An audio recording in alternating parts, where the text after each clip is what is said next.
विजयनगर में रघुनाथ नाम का एक मजदूर था जो रोज मजदूरी करने अपने कस्बे से दूर शहर जाया करता था। रघुनाथ की बीवी लक्ष्मी थी और उनके 2 बच्चे थे, महेश और आशा। सारा खानदान खुश था। एक रोज की बात है, रघुनाथ हमेशा की तरह मजदूरी करने शहर गया था। वो रोड क्रॉस कर रहा था कि एक ट्रक से उसका हादसा हो गया। रघुनाथ को अस्पताल में दाखिल करवाया गया। उसका सारा खानदान दुखी था। बच्चे रो रहे थे। लक्ष्मी ने सबको संभालने की कोशिश की।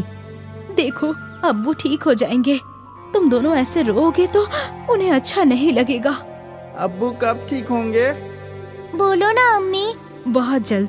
तुम दोनों फिक्र मत करो, मैं सब कुछ ठीक कर दूंगी। कई रोज गुजर गए। रघुनाथ की हालत बेहतर थी, लेकिन वो अब भी चल फिर नहीं पा रहा था। एक दिन तभी नर्स लक्ष्मी के नजदीक आई। आपको डॉक्टर साहब बुला रहे हैं। लक्ष्मी डॉक्टर के केबिन में गई। बहन जी, मैं आपको झूठी तसल्ली नहीं देना चाहता। आपके शौहर के दोनों पैरों का ऑपरेशन करना पड़ेगा, तभी वो चल पाएंगे। पर आपके हालात देखकर लगता नहीं कि आप इतना खर्चा उठा पाएंगी। कितना खर्चा होगा डॉक्टर साहब? तकरीबन 20 लाख है। या खुदा! अगर उनका ऑपरेशन नहीं हुआ तो वो वापस चल नहीं पाएंगे। अब आप अपने हिसाब से देख लीजिए। अगर आप उनके ऑपरेशन के लिए पैसों का इंतजाम कर सकती हैं तो बहुत अच्छा होगा। जी डॉक्टर साहब, मैं कोशिश करती हूँ। लक्ष्मी सोच में डूब गई कि वो कैसे अपने शौहर का इलाज करवाए। वो बच्चों के साथ घर गई और अपने जेवर देखने लगी। ये तो बहुत कम है, इससे तो 1 लाख रुपए भी नहीं आएंगे। घर भी संभालना है और इनका इलाज भी करवाना है। कैसे होगा ये सब? लक्ष्मी अपने जेवर देख ही रही थी कि उसके दोनों बच्चे उसके पास आए। अम्मी, क्या तुम ये मंगलसूत्र और कंगन बेच दोगी? और कोई रास्ता नहीं सूझ रहा है बेटा। अम्मी, अगर हम सब मिलकर पैसे कमाए तो? कैसे? आप बहुत अच्छी इडली बनाती हो अम्मी। अगर हम लोग इडली का ठेला डाल दे तो? वो तो हम कर सकते हैं, पर क्या उससे इतने सारे पैसे जमा होंगे? 20 लाख? अम्मी, कोशिश तो करके देखते हैं। ऊपर वाले ने चाहा तो जल्द से जल्द पैसे जमा हो जाएंगे और अब्बू का इलाज भी हो जाएगा।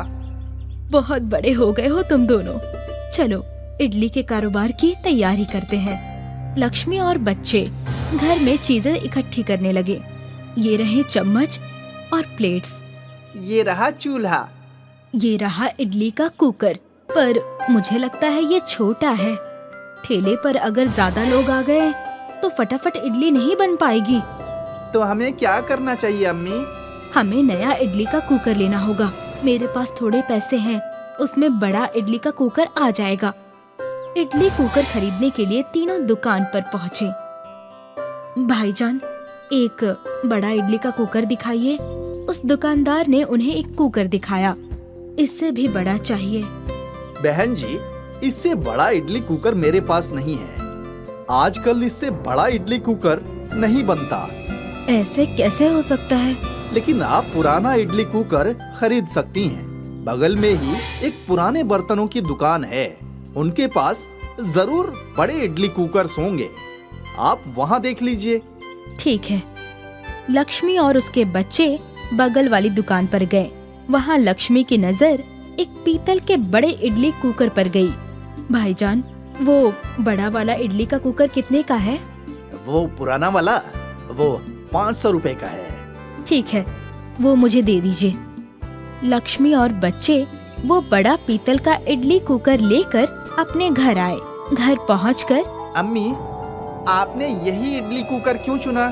बगल में कितने चमकदार स्टील के कुकर भी थे, तो ये पीतल का ही क्यों? क्योंकि ये पीतल का है। पीतल में इडलियों का जायका और भी अच्छा हो जाता है। और तो और हमें ये बहुत अच्छे दाम में मिला। लेकिन अम्मी, हमें नया कुकर लेना चाहिए था ना। देखो ना, इस पे कितनी गंदगी है।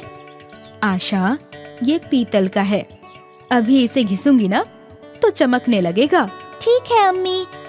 लक्ष्मी ने वो इडली कुकर धोया और वो चमकने लगा। अरे वाह, ये तो चमक रहा है। कहा था ना मैंने। और आशा, इसीलिए कहते हैं ओल्ड इज गोल्ड। माँ, इसमें इडली बनाकर देखो तो। हाँ हाँ, बनाती हूँ। लक्ष्मी ने उस इडली कुकर की थालियों में इडली का आटा डाला और उसे गैस पर चढ़ा दिया। अब हमें 8 मिनट इंतजार करना होगा ना अम्मी? हाँ बिल्कुल। दोनों बच्चे इडली बनने का इंतजार कर रहे थे। उन दोनों की नजर घड़ी के कांटे पर ही टिकी थी। जैसे ही घड़ी में 8 मिनट हुए। हो गया, 8 मिनट हो गया। हाँ हाँ, सब्र करो, खोलती हूँ। जैसे ही लक्ष्मी ने कुकर खोला तो कुकर के अंदर से रोशनी चमकने लगी। सफेद आटा सुनहरा कैसे हो गया? जैसे ही लक्ष्मी ने वो इडली बाहर निकाली तो वो हड़बड़ा गई। ये इडली पत्थर की कैसे हो गई? पत्थर की नहीं, सोने की। सोने की इडली? लक्ष्मी एक सोने की इडली लेकर जौहरी के पास गई और वहाँ उससे जांच करवाने लगी। ये खरा सोना है। ये सुनकर लक्ष्मी को अपने कानों पर यकीन नहीं हुआ। वो घर लौटी और ये बात अपने बच्चों को बताई तो वो खुशी से कूदने लगे। हमारे पास इतनी सारी सोने की इडली है। अम्मी, इनको बेचकर हम अब्बू का इलाज करवा सकते हैं ना? हाँ, ये इतना सारा सोना है कि हम सोच भी नहीं सकते बच्चों। कुछ दिनों बाद लक्ष्मी ने जौहरी को 2 सोने की इडलियां बेच दी और उससे मिले हुए पैसों से अपने शौहर रघुनाथ के पैरों का ऑपरेशन करवाया। रघुनाथ वापस चलने लगा। 2 और सोने की इडलियां बेचकर लक्ष्मी ने नया घर खरीद लिया। रघुनाथ और उसका खानदान नए घर में हंसी खुशी रहने लगे। आज भी वो इडली का कुकर लक्ष्मी के पास ही है, लेकिन वापस उसने कभी सोने की इडली नहीं बनाई। अम्मी, क्या हम वापस सोने की इडलियां नहीं बनाएंगे? नहीं, क्योंकि ऊपर वाले ने हमें जितना दिया है वो हमारे लिए काफी है। और वैसे भी आशा, अम्मी हमेशा बोलती है ना, लालच बुरी बला है। हाँ, और हमें लालच बिल्कुल नहीं करनी चाहिए। बिल्कुल सही। अब तुम दोनों भूल जाओ कि हमें कभी जादुई इडली कुकर मिला भी था और हमेशा खुश रहो। विजयनगर में रघुनाथ नाम का एक मजदूर था जो रोज मजदूरी करने अपने कस्बे से दूर शहर जाया करता था। रघुनाथ की बीवी लक्ष्मी थी और उनके 2 बच्चे थे, महेश और आशा। सारा खानदान खुश था। एक रोज की बात है, रघुनाथ हमेशा की तरह मजदूरी करने शहर गया था। वो रोड क्रॉस कर रहा था कि एक ट्रक से उसका हादसा हो गया। रघुनाथ को अस्पताल में दाखिल करवाया गया। उसका सारा खानदान दुखी था। बच्चे रो रहे थे। लक्ष्मी ने सबको संभालने की कोशिश की। देखो, अब्बू ठीक हो जाएंगे। तुम दोनों ऐसे रोओगे तो उन्हें अच्छा नहीं लगेगा। अब्बू कब ठीक होंगे? बोलो ना अम्मी। बहुत जल्द। तुम दोनों फिक्र मत करो, मैं सब कुछ ठीक कर दूंगी। कई रोज गुजर गए। रघुनाथ की हालत बेहतर थी, लेकिन वो अब भी चल फिर नहीं पा रहा था। एक दिन तभी नर्स लक्ष्मी के नजदीक आई। आपको डॉक्टर साहब बुला रहे हैं। लक्ष्मी डॉक्टर के केबिन में गई। बहन जी, मैं आपको झूठी तसल्ली नहीं देना चाहता। आपके शौहर के दोनों पैरों का ऑपरेशन करना पड़ेगा, तभी वो चल पाएंगे। पर आपके हालात देखकर लगता नहीं कि आप इतना खर्चा उठा पाएंगी। कितना खर्चा होगा डॉक्टर साहब? तकरीबन 20 लाख है। या खुदा! अगर उनका ऑपरेशन नहीं हुआ तो वो वापस चल नहीं पाएंगे। अब आप अपने हिसाब से देख लीजिए। अगर आप उनके ऑपरेशन के लिए पैसों का इंतजाम कर सकती हैं तो बहुत अच्छा होगा। जी डॉक्टर साहब, मैं कोशिश करती हूँ। लक्ष्मी सोच में डूब गई कि वो कैसे अपने शौहर का इलाज करवाए। वो बच्चों के साथ घर गई और अपने जेवर देखने लगी। ये तो बहुत कम है, इससे तो 1 लाख रुपए भी नहीं आएंगे। घर भी संभालना है और इनका इलाज भी करवाना है। कैसे होगा ये सब? लक्ष्मी अपने जेवर देख ही रही थी कि उसके दोनों बच्चे उसके पास आए। अम्मी, क्या तुम ये मंगलसूत्र और कंगन बेच दोगी? और कोई रास्ता नहीं सूझ रहा है बेटा। अम्मी, अगर हम सब मिलकर पैसे कमाए तो? कैसे? आप बहुत अच्छी इडली बनाती हो अम्मी। अगर हम लोग इडली का ठेला डाल दे तो? वो तो हम कर सकते हैं, पर क्या उससे इतने सारे पैसे जमा होंगे?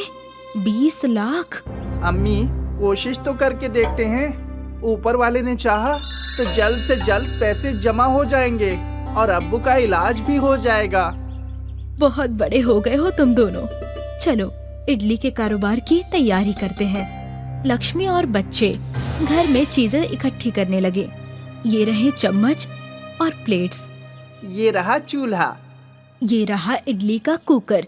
पर मुझे लगता है ये छोटा है। ठेले पर अगर ज्यादा लोग आ गए तो फटाफट इडली नहीं बन पाएगी। तो हमें क्या करना चाहिए अम्मी? हमें नया इडली का कुकर लेना होगा। मेरे पास थोड़े पैसे हैं, उसमें बड़ा इडली का कुकर आ जाएगा। इडली कुकर खरीदने के लिए तीनों दुकान पर पहुँचे।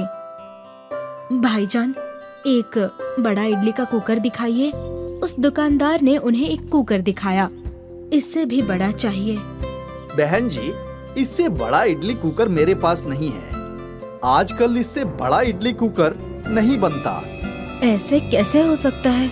लेकिन आप पुराना इडली कुकर खरीद सकती हैं। बगल में ही एक पुराने बर्तनों की दुकान है, उनके पास जरूर बड़े इडली कुकर होंगे। आप वहाँ देख लीजिए। ठीक है। लक्ष्मी और उसके बच्चे बगल वाली दुकान पर गए। वहाँ लक्ष्मी की नजर एक पीतल के बड़े इडली कुकर पर गई। भाईजान, वो बड़ा वाला इडली का कुकर कितने का है? वो पुराना वाला, वो 500 रुपए का है। ठीक है, वो मुझे दे दीजिए। लक्ष्मी और बच्चे वो बड़ा पीतल का इडली कुकर लेकर अपने घर आए। घर पहुंचकर, अम्मी, आपने यही इडली कुकर क्यों चुना? बगल में कितने चमकदार स्टील के कुकर भी थे, तो ये पीतल का ही क्यों? क्योंकि ये पीतल का है। पीतल में इडलियों का जायका और भी अच्छा हो जाता है। और तो और हमें ये बहुत अच्छे दाम में मिला। लेकिन अम्मी, हमें नया कुकर लेना चाहिए था ना। देखो ना, इस पे कितनी गंदगी है। आशा, ये पीतल का है। अभी इसे घिसूंगी ना तो चमकने लगेगा। ठीक है अम्मी।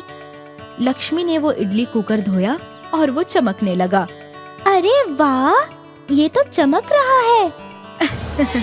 कहा था ना मैंने। और आशा, इसीलिए कहते हैं ओल्ड इज गोल्ड। माँ, इसमें इडली बनाकर देखो तो। हाँ, बनाती हूँ। लक्ष्मी ने उस इडली कुकर की थालियों में इडली का आटा डाला और उसे गैस पर चढ़ा दिया। अब हमें 8 मिनट इंतजार करना होगा ना अम्मी? हाँ बिल्कुल। दोनों बच्चे इडली बनने का इंतजार कर रहे थे। उन दोनों की नजर घड़ी के कांटे पर ही टिकी थी। जैसे ही घड़ी में 8 मिनट हुए, हो गया, 8 मिनट हो गया। हाँ हाँ, सब्र करो, खोलती हूँ। जैसे ही लक्ष्मी ने कुकर खोला तो कुकर के अंदर से रोशनी चमकने लगी। सफेद आटा सुनहरा कैसे हो गया? जैसे ही लक्ष्मी ने वो इडली बाहर निकाली तो वो हड़बड़ा गई। ये इडली पत्थर की कैसे हो गई? पत्थर की नहीं, सोने की। सोने की इडली? लक्ष्मी एक सोने की इडली लेकर जौहरी के पास गई और वहाँ उससे जांच करवाने लगी। ये खरा सोना है। ये सुनकर लक्ष्मी को अपने कानों पर यकीन नहीं हुआ। वो घर लौटी और ये बात अपने बच्चों को बताई तो वो खुशी से कूदने लगे। हमारे पास इतनी सारी सोने की इडली है। अम्मी, इनको बेचकर हम अब्बू का इलाज करवा सकते हैं ना? हाँ, ये इतना सारा सोना है कि हम सोच भी नहीं सकते बच्चों। कुछ दिनों बाद लक्ष्मी ने जौहरी को 2 सोने की इडलियां बेच दी और उससे मिले हुए पैसों से अपने शौहर रघुनाथ के पैरों का ऑपरेशन करवाया। रघुनाथ वापस चलने लगा। 2 और सोने की इडलियां बेचकर लक्ष्मी ने नया घर खरीद लिया। रघुनाथ और उसका खानदान नए घर में हंसी खुशी रहने लगे। आज भी वो इडली का कुकर लक्ष्मी के पास ही है, लेकिन वापस उसने कभी सोने की इडली नहीं बनाई। अम्मी, क्या हम वापस सोने की इडलियां नहीं बनाएंगे?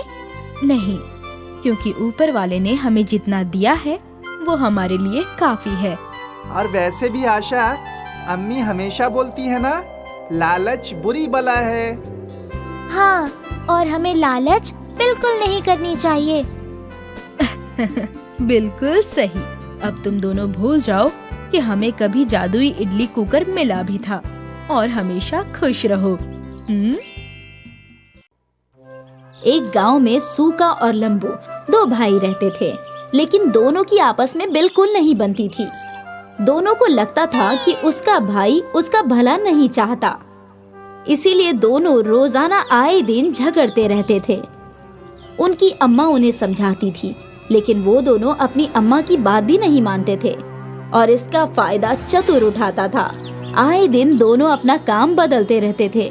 एक रोज सूका ने बिरयानी की ठेली लगा ली, जबकि लंबू अमरूद ही बेच रहा था।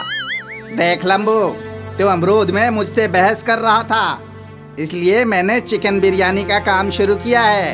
अब तू यहाँ कोई बहस मत करना, वरना अच्छा नहीं होगा।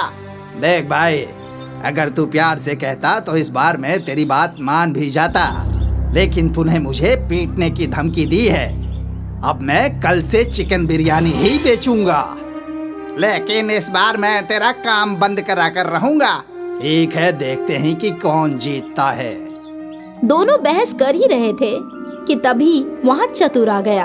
क्या हुआ भाई, कैसे लड़ रहे हो सुबह सुबह? और सुका, तू आज बिरयानी ले आया, वो भी चिकन? अरे वाह, ला एक प्लेट दे, खाकर बताऊं कि कैसी बनी है। चतुर भाईजान, ये ठेला आपका है, जितना खाना है आराम से खाओ। चतुर ने बिना पैसों के ही खूब बिरयानी खाई। वो सूका की बिरयानी की तारीफ करने लगा। ये बात लंबू को पसंद नहीं आई।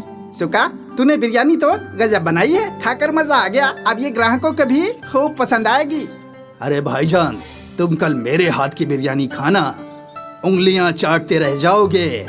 ठीक है, कल की कल देखी जाएगी। अभी तो तुम अमरूद ही खिला दो, तुम्हारे अमरूद भी कम अच्छे नहीं हैं। लंबू थोड़ी सी तारीफ से खुश हो गया और चतुर को मुफ्त के अमरूद मिल गए। सूका ने दिन भर बिरयानी 50 रुपए में बेची और उसकी अच्छी कमाई हुई। ये बात उसकी आंखों में खटक रही थी। शाम को दोनों भाई अपने घर की जानिब चले। अगले रोज लंबू सूका से पहले ही अपनी कार्ट लेकर पहुंच गया और उसने उस बोर्ड पर लगा दिया, चिकन बिरयानी 40 रुपए प्लेट। कुछ ही देर में वहाँ सूका भी आ गया। पागल, इतने कम में बिरयानी बेच रहा है?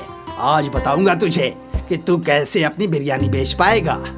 दोनों भाइयों के रेट में अंतर देखकर लोग लंबू के पास ही जा रहे थे और सस्ते होने की वजह से बिरयानी का लुत्फ उठा रहे थे।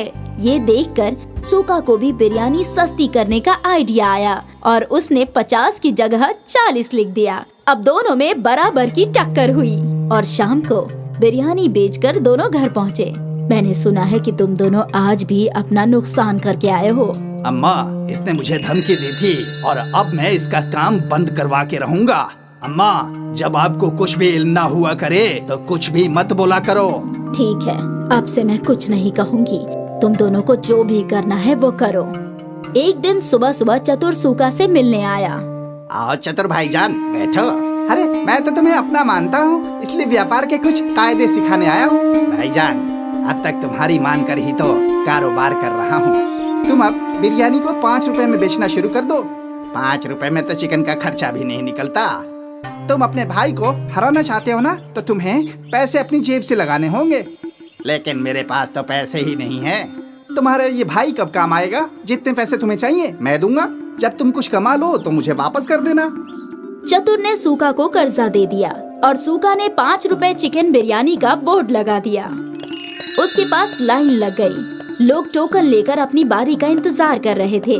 लंबू ये देखकर दुखी हो रहा था। तभी वहाँ पर चतुर पहुँच गया। क्या हुआ लंबू, तुम मायूस क्यों हो? अंजाम सामने है और आप मुझसे मायूसी की वजह पूछ रहे हो। तो तू भी 5 रुपए में बिरयानी बेचनी शुरू कर दे। मेरे पास इतने पैसे ही नहीं हैं। ना जाने सूका के पास पैसे कहाँ से आ गए। तुम फिक्र मत करो, मैं तुम्हें कर्ज देता हूँ और तुम भी अब 5 रुपए में बिरयानी बेचना शुरू कर दो। चतुर ने लंबू को भी कर्जा दे दिया और दोनों भाई 5 रुपए में चिकन बिरयानी बेचने लगे।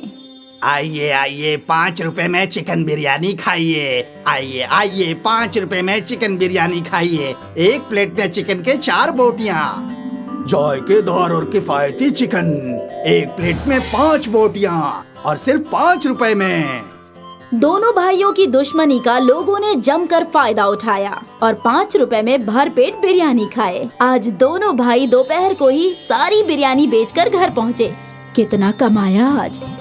सूखा और लंबू ने अम्मी जान को सब कुछ सच बताया। अच्छा, तो तुम दोनों को पैसे चतुर ने दिए थे, अब तुम खुद सोच लो कि वो क्या चाहता है। अम्मा, हमें माफ कर दो। हाँ माँ, हम आज से आपस में नहीं लड़ेंगे। जितना हम लड़ाई करते रहेंगे उतना दूसरे लोग फायदा उठाएंगे। हाँ अम्मा, हमें ये आज समझ में आ गया है। अब हम मिलकर काम करेंगे और चतुर को सबक सिखाएंगे। दोनों भाइयों ने एक ही कार्ड पर बिरयानी लगाई और बोर्ड लगाया लंबू सूखा बिरयानी वाला।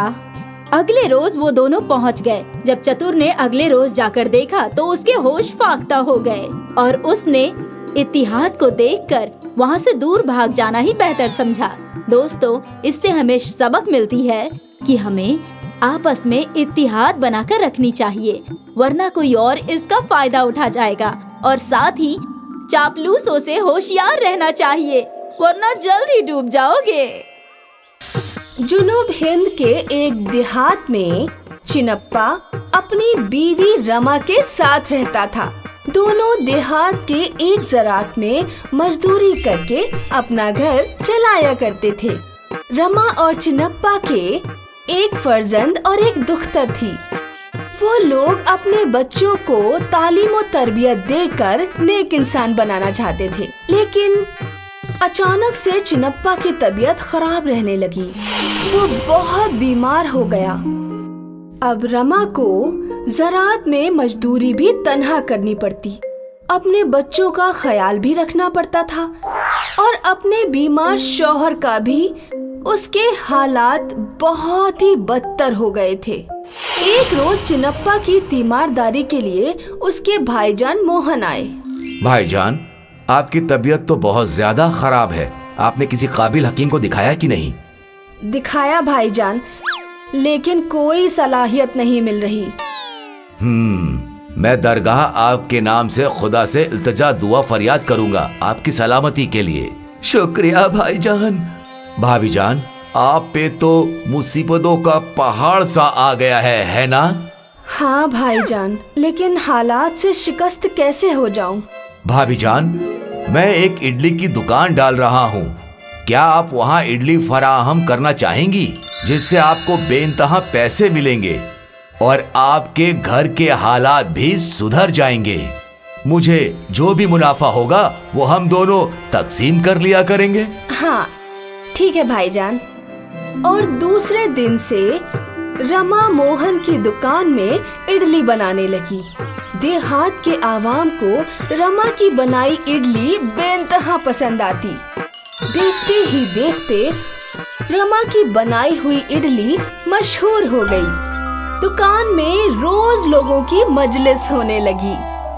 दोनों रमा और मोहन बहुत खुश थे, क्योंकि दोनों का मुनाफा बढ़ता जा रहा था। कमाए हुए दौलत से रमा ने चिनप्पा का बेहतरीन इलाज कराया और चंद दिनों में ही चिनप्पा फिर से सेहतयाब हो गया। अब 2 महीने गुजर गए।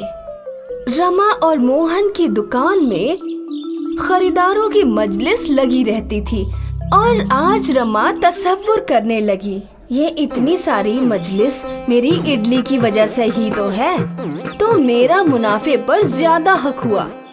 मोहन तो सिर्फ सामान मुहैया कराता है और खरीदारों को इडली बांध कर देता है, तो उसे बराबर की हिस्सेदारी नहीं मिलनी चाहिए। शाम के वक्त जब दोनों हिस्सेदारी कर रहे थे तो मोहन भाईजान, सारी इडलियां मैं ही तो बनाती हूँ। अगर मेरी इडली इतनी लजीज ना होती तो आपको इतना मुनाफा नहीं होता।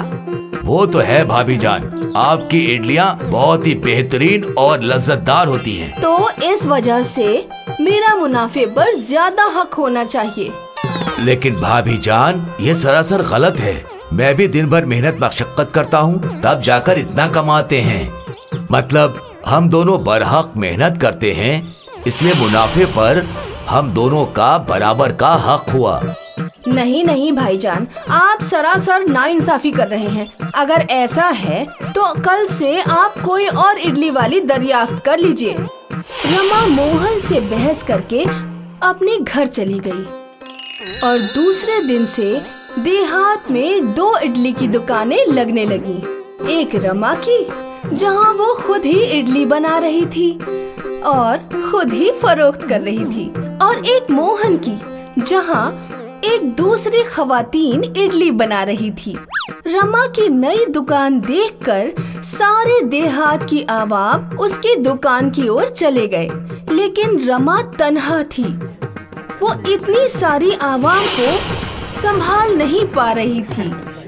आखिर थक हार कर सारी आवाम मोहन की दुकान पर वापस आए, जहां मोहन सभी खरीदारों को अच्छे से इडलियां तकसीम कर रहा था।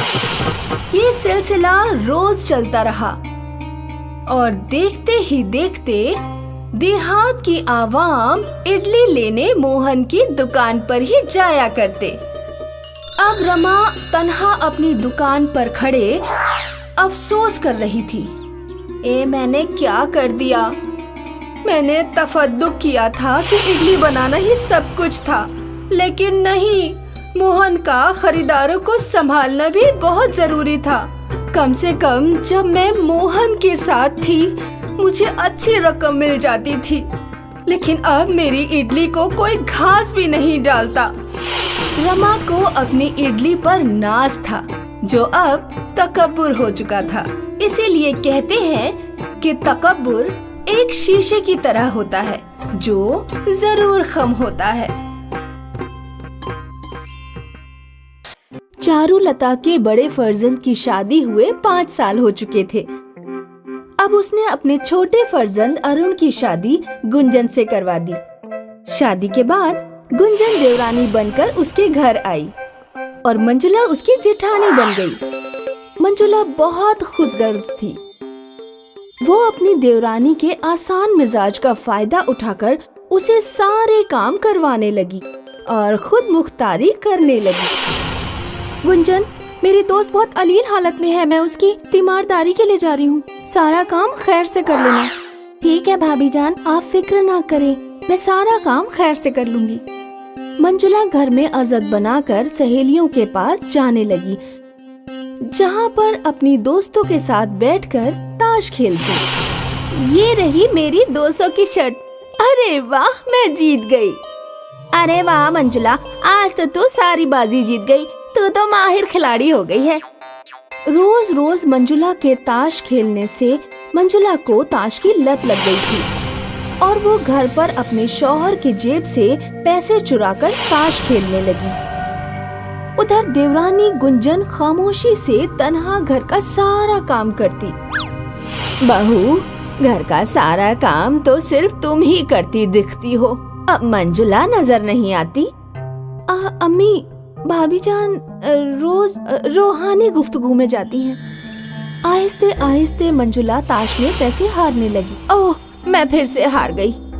अगली बाजी शुरू करो, इस बार मैं यकीनन जीतूंगी। मंजुला, अब तुझ पर 5000 कर्ज हो चुके हैं। जब तक तू कर्ज अदा नहीं करेगी तब तक हम तुझे नहीं खिलाएंगे। हाँ, हरगिज नहीं खिलाएंगे। सहेलियों की बातों से मंजुला मुसीबत ज़दा हो गई। जब तक वो कर्ज अदा नहीं करेगी तब तक कोई उसके साथ नहीं खेलेगा, लेकिन उसके पास पैसे नहीं थे। एक दिन मंजुला ने अपनी सास चारुलता के गले में एक नई सोने की चेन देखी। अगर मैं माँ जी की ये चेन चुरा लूं, तो इसे गिरवी रखकर कम से कम 10 से 15 ताश की बाजी खेल सकती हूँ और फिर पैसे जीत कर ये सोने की चेन छुड़ा लूंगी। हाँ, ये सही तरीका है। उसी शब चारुलता के सोते ही मंजुला ने अपनी सास के गले की चेन उतार ली और दूसरे दिन फिर बहाना बनाकर अपनी सहेली के घर चली गई। गुंजन, अगर अम्मी जान पूछे तो कहना मैं रूहानी गुफ्तगू में गई हूँ। मंजुला ने सास की सोने की चेन सहेलियों के पास गिरवी रखकर फिर से ताश खेलना शुरू किया और बहुत इंतहाई शर्त खेलने के बाद भी वो कुछ भी हासिल नहीं कर पाई। ऐ खुदा, मैं ये सोने की चेन भी हार गई। अब मैं क्या करूं? मंजुला, अब ये सोने की चेन मेरी हो गई और तुझे और खेलना है तो और पैसे लाने पड़ेंगे। मंजुला कश्मकश में पड़ गई। अब वो पैसे कहाँ से लाएगी? उधर घर पर चारुलता ने अपने गले की सोने की चेन गायब देखी तो उसने सबको इत्तला कर दी और ज़ारों कतार अश्क बहाने लगी। मेरी सोने की चेन कहाँ गुम हो गई? कल तक तो मेरे गले में थी। अम्मी जान, चेन मिल जाएगी, आप फिक्र ना करें। इधर मंजुला की ताश खेलने की लत उसे परेशान कर रही थी। एक बार कहीं से पैसे मिल जाएं तो मैं फिर से ताश खेल सकूंगी। मंजुला ने इस बार अपनी सास चारुलता की तिजोरी से पैसे चुराने का मंसूबा बनाया। तिजोरी की चाबी मौजी ने गुंजन को दी है। अगर मैं वो चाबी चुरा कर पैसे निकाल लूं तो कोई मुझ पर शक नहीं करेगा। मंजुला ने शब में गुंजन के कमरे से चाबी चुराकर उसमें से पैसे चुरा लिए, लेकिन इस बार गुंजन ने पकड़ लिया। भाभी जान, आप तिजोरी में से पैसे चुरा रही हैं? उसी वक्त चारुलता आ गई। सास को सामने देख मंजुला ने सारा इल्जाम गुंजन पर लगा दिया। देखिए अम्मी जान, आपकी छोटी बहू चोर है। वो आपकी तिजोरी से पैसे चुरा रही थी। अलबत्ता सोने की चेन भी इसी ने चुराई होगी। चारुलता को गुंजन पर बहुत रश आया और उन्होंने गुंजन को अपने वालिदैन के घर रवाना किया। तकलीफ ज़दा गुंजन बिना कुछ कहे चली गई। चंद अरसे बीत गए, लेकिन मंजुला की ताश खेलने की तलब बढ़ती गई। गुंजन चली गई, अब मैं सहेली के घर कैसे जा पाऊंगी? अपनी लत के लिए बेबस होकर मंजुला ने अपनी सास की चाय में नींद की दवा मिला दी। चाय पीते ही उसकी सास सो गई। फिर मंजुला चुपके से उसके सोने के जेवरात लेकर सहेली के घर चली गई। अरे वाह मंजुला, इस बार तक कंगन लाई है, माहिर खिलाड़ी। मंजुला ने फिर से खेलना शुरू किया। उसने जैसे ही पहली बाजी में जेवर दांव पर लगाए, उसकी सास और देवरानी गुंजन वहाँ आ गए। अम्मी जान, गुंजन, आप दोनों? चारुलता ने मंजुला को गवाहों के मद्देनजर पकड़ लिया और उसकी ताश खेलने की लत को सबके सामने बयां किया। मंजुला बहू, मुझे तुम पर बहुत दिनों से शक था, लेकिन जब तुमने छोटी बहू पर इल्जाम लगाया तब मेरा शक यकीन में बदल गया। भाभी जान, आपने रूहानी गुफ्तगू के नाम पर फरेब किया और घर में चोरी करके सबको तकलीफ दी है। तुम्हारे ताश की लत और जीतने के जुनून की वजह से तुम मेरे कंगन और चेन दोनों गंवा चुकी हो। वो तुम्हारे हिस्से के जेवर थे। अब मेरे बाकी जेवरात पर छोटी बहू का हक है। मुझे माफ कर दीजिए अम्मी जान, आज के बाद मैं ऐसा कतई नहीं करूँगी। हर ताश खेलने वाले को लगता है कि वो बहुत सारा पैसा जीतेगा, लेकिन अगर एक बार ताश की लत लग जाए तो गारत कर देती है। किसी भी शय की लत या नशा इंसान को तबाह ही करता है, इसीलिए इससे दूर ही रहना चाहिए।